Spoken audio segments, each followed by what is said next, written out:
Good மார்னிங்மா. இன்றைக்கி value education நம்ம பார்க்க போகிற ஸ்டோரி என்னென்னா அவர் அனிமல் வெல்த். குவைட் பாருங்கள். The greatness of a nation and its moral progress can be measured by the way in which its animals are treated. அதாவது ஒரு நாட்டோட உயர்ந்த குணம்ன்றது எதில் தெரியும் அப்படின்னா நம்ம அனிமல்ஸை ட்ரீட் பண்ணுற விதத்தை தான் தெரியும் அப்படின்னு சொல்லிட்டு மகாத்மா காந்திஜி சொல்லியிருக்காரு. இந்த ஸ்டோரி கவனிங்க. இந்த ஸ்டோரி நான் நடத்தி முடித்ததுக்கப்புறம் நீங்கள் இதை ரீட் பண்ணி எனக்கு வாய்ஸ் ரெக்கார்டில் அனுப்பணும். அதுதான் உங்களோட வேல்யூ எஜுகேஷன் ஹோம்ஒர்க். சரிங்களாம்மா? சரி. In 2004, a new species of monkeys was discovered in India, which made the scientists of the world amazed. அதாவது 2004 ஒரு புது இனம், ஒரு ஸ்பீசிஸ் மங்கி இனம் ஒரு இந்தியாவில் கண்டுபிடிக்கப்பட்டது. அது என்ன சொல்கிறது, வேர்ல்டு லெவல்லே சயின்டிஸ்ட்லாம் ரொம்ப பிரமிப்பாக பார்த்த ஒரு விஷயம் அது. சரிங்களா? Later on, this monkeys was named Arunachal macaque. அதாவது அருணாச்சல் மகேக்கோ, அந்த மங்கியோட நேம் என்னது? Arunachal macaque. This monkey was discovered by a group of scientist in the forest of north eastern India which lie in Arunachal Pradesh. அதாவது எங்கே இது வசிக்குது அப்படின்னா அருணாச்சல் பிரதேஷில் வசிக்குது. சரிங்களா? ஸோ இதை பற்றி ரிசர்ச் பண்ணுறது குரூப் ஆஃப் சயின்டிஸ்ட் என்ன பண்ணாங்க, இது இந்த அருணாச்சல் பிரதேஷில் இருக்குது அப்படின்னு சொல்லிட்டு கண்டுபிடிச்சி அதை பற்றி ரிசர்ச்லாம் பண்ண ஆரம்பித்தாங்க. The Arunachal macaque is a big and brown with short tail and an orange-brown tuft of fur on its head. அதாவது அது எப்படி இருக்கும், பெருசாக ப்ரௌனாக சின்ன டெய்லோட ஆரஞ்சு கலர் ப்ரௌன் டஃப் அது தலை மேலே இருக்கிற மாதிரி இருக்குமா. சரிங்களா? ஆக்சுவலாக அதோட ஃபோட்டோ காட்டுறேன் பாருங்கள். இதுதான். சரிங்களா? இதுதான் இந்த அருணாச்சல் மகேக்கு. இது முன்சாலா அப்படின்னு கூட சொல்லுவாங்க. நெக்ஸ்ட்டு பாருங்கள். It had never been seen by scientists before, but the tribal people of Arunachal Pradesh had always known of the monkey's existence. They call it the முன்சாலா. சரிங்களா? ஸோ சயின்டிஸ்ட் அந்த புதுவிதமான அந்த மங்கி இதுவரையும் பார்த்ததே கிடையாது. ஸோ இதுமாரி தான் அவங்க ரிசர்ச் பண்ணணும். அப்போது அப்படி பண்ணும்பொழுது அங்கே வாழ்கிற அந்த அருணாச்சல் பிரதேஷில் வாழ்கிற மலைவாழ் மக்கள் இருக்காங்க இல்லைங்களா, பட் அவங்களுக்கு மட்டும் தெரியும் இந்த மங்கி அடிக்கடி வந்துட்டு போகும் அப்படின்னு சொல்லிட்டு நல்லாவே தெரியும். அதுக்கு அவங்க அந்த மங்கியை அந்த மக்கள் எப்படி கூப்பிடுவாங்கன்னா முன்சாலா அப்படின்னு சொல்லிட்டு கூப்பிடுவாங்க. சரிங்களாமா? இதுதான் முன்சாலா. பார்த்தீங்களா? இப்போ இதுதான் முன்சாலா. They tell story, sing songs and write poetry about it. When the Munsala writes their barley and paddy fields, they shoo it away. அதாவது அவங்க மலைவாழ் மக்கள்ன்றதுனால அவங்களோட பேசிக்கான விஷயம் என்னவாக இருக்கும் அப்படின்னா அக்ரிகல்ச்சராக தான் இருக்கும். சரிங்களா? ஸோ அவங்க அனிமல்ஸ் பற்றி தான் அதிகமாக பாட்டு பாடுறது, ஒரு ட்ராயிங் வரையினா கூட அனிமல் தான் ட்ரா பண்ணுவாங்க. ஸோ எல்லாமே ரொம்ப க்ளோஸ்டு ரிலேட்டடாக இருப்பாங்க அனிமலோட. ஸோ அது பார்லி அந்த பேடி ஃபீல்டில் தான் அந்த பக்கமாக வரும்பொழுது அது என்ன பண்ணுவாங்க, அதை விரட்டி விடுவாங்களாம். Similarly, people all over India have lived in close touch with nature and animals for many generations.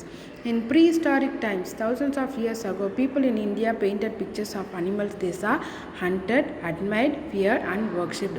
அதாவது கொஞ்சம் காலத்துக்கு முன்னாடியும் சரி ரொம்ப அந்த அனிமல்ஸ்க்கு ரொம்பவே மதிப்பும் மரியாதையும் கொடுத்தாங்க. அது வேறு அனிமல்ஸை ஒரு சில இனங்கள் தன்னோட தெய்வமாக பார்த்தாங்க. சரிங்களா? ஸோ இதுமாரி நிறைய விஷயங்கள் அனிமலை பேஸ் பண்ணி இருக்குது. ட்ரைபல் பீப்புள்ஸாக இருந்தாலும் சரி, நார்மல் பீப்புள்ஸாக இருந்தாலும் சரி. Many of this paintings can be seen even today in groups of caves in Vindhya mountain. இது மாதிரி வரையப்பட்ட கேவ்ஸ், அதாவது இதுமாரி அனிமல்ஸ் இருந்தது, இப்படிலாம் அதை போட்டு இது பண்ணாங்க, ஒர்க்ஷிப் பண்ணாங்க அப்படின்னு சொல்லிட்டு ஆதாரணமாக விந்தியா மவுண்டன்ஸில் அந்த குகையில் அந்த பெயிண்டிங்ஸ்லாம் இருக்குது. அதை கொடுத்துருக்காங்க பார்த்தீங்களா, அந்த மாதிரி. These caves painting shows that our ancestor knew about animals like bison, antelopes, horses, bears, tigers and many others. அதாவது அந்த குகையில் அந்த பெயிண்டிங்ஸ் எல்லாம் பார்க்கும்பொழுது ஆன்சிஸ்டர்னால் நம்மளோட முன்னோர்கள், நம்மளோட தாத்தா பாட்டி, நம்மளோட ஜென்ரேஷன் முன்னாடி. சரிங்களா? ஸோ அவங்களாம் அந்த அனிமல்ஸை பார்த்துருக்காங்க அப்படின்னு சொல்லிட்டு சொல்கிறாங்க. ஸோ ஆன்டிலோப்னால் இதுதான் ஆன்டிலோப். சரிங்களா? பார்த்துக்கிட்டிங்களா? சரி. இது ஒரு நார்த் சைடு இருக்க ஒரு அனிமல் தான். மோஸ்ட்லி டெசர்ட் சைடில் தான் இந்த அனிமல் இருக்கும். சரிங்களா?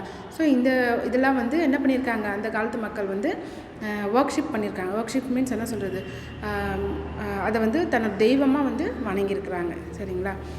The birds and beasts of our country are depicted in our books, paintings, sculptures and crafts. அது மட்டும் இல்லாமல் நம்மளோட வரைபடங்களில் பேர்ட்ஸ் அண்ட் பீஸ்டோட வரைபடங்களில் வந்து நம்ம புக்ஸில், பெயிண்டிங்ஸில், அப்புறம் சிலைகளில், அப்புறம் வித்தியாசமான கிராஃப்டில் இதெல்லாம் வந்து நம்ம பார்க்குறோம். In our country there is a tradition of protecting animals and birds. Gautama Buddha, the founder of Buddhism, thought that all creatures must be treated kindly. அதாவது நம்ம கண்ட்ரியில், நம்ம இந்தியாவில் வந்து ட்ரெடிஷனாக பார்த்தோன்னா அனிமல்ஸை வந்து என்ன சொல்கிறது, ப்ரொடெக்ட் பண்ணுறதுல ரொம்பவே வந்து என்ன சொல்கிறது முக்கியத்துவம் கொடுப்போம். சரிங்களா? ஸோ அனிமல்ஸ் அண்ட் பேர்ட்ஸை வந்து ஹார்ம் பண்ணக்கூடாது, அதை ப்ரொடெக்ட் பண்ணணும், அந்த ஸ்பீசிஸ் அழியும் போது அதுக்குண்டான நடவடிக்கையெல்லாம் எடுக்கணும் அப்படின்னு சொல்லிட்டு இந்தியா அதிகமாகவே அதுக்கு முக்கியத்துவம் கொடுப்பாங்க. ஸோ கௌதம புத்தா யார் அப்படின்னா புத்திசத்தோட ஃபவுண்டர். சரிங்களா? அதை வந்து தோற்றுவித்தவர். அந்த புத்திசம்ன்ற ஒரு இதை வந்து கொண்டு வந்தவரே அவர் தான். சரிங்களா? ஸோ அவரோட இதில் வந்து என்ன சொல்கிறாருன்னா, அனிமல்ஸை வந்து எப்போவுமே நம்ம என்ன பண்ணக்கூடாதான், கைண்டாக தான் ட்ரீட் பண்ணணும், அதை வந்து இல் ட்ரீட் பண்ணக்கூடாது அப்படின்னு சொல்கிறார். மகாவீரா, த ஜெயின் செயிண்ட் மகாவீரா. அடுத்து மகாவீரா என்ன சொல்கிறார் பாருங்கள். பிலீவ்டு ஸ்ட்ராங்லி இன் அஹிம்சா ஆர் நான் வைலன்ஸ். அவரோட கொள்கை என்னென்னா அஹிம்சா, அதாவது யாரையும் துன்புறுத்தக்கூடாது, வன்முறை செஞ்சு யாரையும் வந்து காயப்படுத்தக்கூடாது அப்படின்றது தான் மகாவீராவோட code. He preached that no one should harm any living creatures. Even today, Jain follow his teaching of non-violence. இன்னைய வரையும் கூட அந்த ஜெயின்ஸ் வந்து இதை ஃபாலோ பண்ணுறாங்க. மகாவீரா சொன்ன அந்த நான் வைலன்ஸை வந்து ஃபாலோ பண்ணிட்டு வராங்க. அடுத்து பாருங்கள் Ashoka one of the greatest kings. சரிங்களா? எல்லா கிங்ஸ்லேயும் வந்து அசோகா வந்து ஒரு கிரேட்டஸ்ட் கிங். சரிங்களா? Laid down rules to protect animal. அவர் கூட என்ன பண்ணியிருக்காரு, அனிமல்ஸை வந்து ஹார்ம் பண்ணக்கூடாது அப்படின்னு சொல்லியிருக்காரு. He even set up parks for them. The Mahabharata warns, do not cut down the forest with its tiger and do not banish the tiger from the forest. சரிங்களா? So Ashoka என்ன சொல்லியிருக்காரு, அப்போவே என்ன சொல்லியிருக்காருன்னா, அதுக்காக அந்த அனிமல்ஸ் எல்லாம் ப்ரொடெக்ட் பண்ணுறதுக்கு ஒரு தனியாக பார்க்லாம் கட்டியிருக்காரு. பார்க் கட்டாமல் அது மட்டும் அந்த மகாபாரதாவில் வந்து வார்ன் கூட பண்ணியிருக்காங்க. என்ன பண்ணியிருக்காங்க, do not cut down the forest with its tigers and do not banish the tiger for the forest. அதாவது இந்த டைகர்ஸ் வாழ்கிற அந்த காடை வந்து அழிக்காதீங்க, அந்த காட்டை அழித்து டைகரையும் அழிச்சிடாதீங்க அப்படின்னு சொல்கிறாங்க. ஸோ அனிமல்ஸ்க்கு பேசிக்கான ஒரு ஷெல்டர்னு பார்த்தீங்கன்னா ஃபாரஸ்ட்டு தான். அதையே வந்து மனுஷங்களாங்க நம்ம என்ன பண்ணிடுறோம், நிறைய கட் பண்ணிடுறோம், அழிச்சிடுறோம், பில்டிங்ஸ் கட்டிடுறோம். ஸோ அப்போ அந்த அனிமல்ஸ்லாம் எங்கே போகும், அதுங்களுக்கு ஷெல்டர் இல்லாமல் போயிடும் இல்லைங்களா? ஸோ அந்த காலத்துலேயே மகாபாரதத்தில் இதை எழுதியிருக்காங்க. இந்த tiger purchase without the forest and the forest purchase without it's tiger. அதாவது காடு இல்லாமல் புலிகள் வாழ முடியாது, புலிகள் இல்லாமல் காடும் இருக்காது அப்படின்னு சொல்கிறாங்க. Therefore the tiger should stand guard over the forest and the forest should protect all its tiger. Tiger தான் வந்து அந்த காட்டை வந்து பாதுகாக்கணும். சரிங்களா? ஸோ நம்ம காடே அழிச்சிடன்ற போது அப்போது புலிகளும் வந்து அழிஞ்சிட்டே தான் வரும். அப்புறம் எப்படி அது வந்து பாதுகாக்கும்? India is proud of its animal wealth and has a tradition of protecting it. அப்போது நம்ம வந்து இதெல்லாம் வந்து இப்போ அழிஞ்சிட்டு வர அந்த இனங்களை வந்து நம்ம இந்தியா வந்து என்ன பண்ணுறோம், போதுமான அளவுக்கு அதை பாதுகாத்து வரும், அதை வந்து அழிய விடாமல் பார்த்துட்டுருக்கோம். ஸோ அதை நினச்சி நம்ம வந்து ரொம்பவே பெருமையாக ஃபீல் பண்ணலாம். Animal wealth is the part of our natural wealth. We must care for animals and protect them. சரிங்களா? அனிமல் வெல்த்ன்றதும் நம்மளோட நேஷனோட ஒரு பார்ட் தான். ஸோ அதை வந்து நம்ம என்ன பண்ணணும், ஒரு ஃபுல் கேரிங்கோட நம்ம ப்ரொடெக்ட் பண்ணி வைக்கணும். சரிம்மா, இந்த ஸ்டோரியை ஃபுல்லாக ரீட் பண்ணுங்கள். ரீட் பண்ணி எனக்கு வாய்ஸ் ரெக்கார்டர் அனுப்பணும்.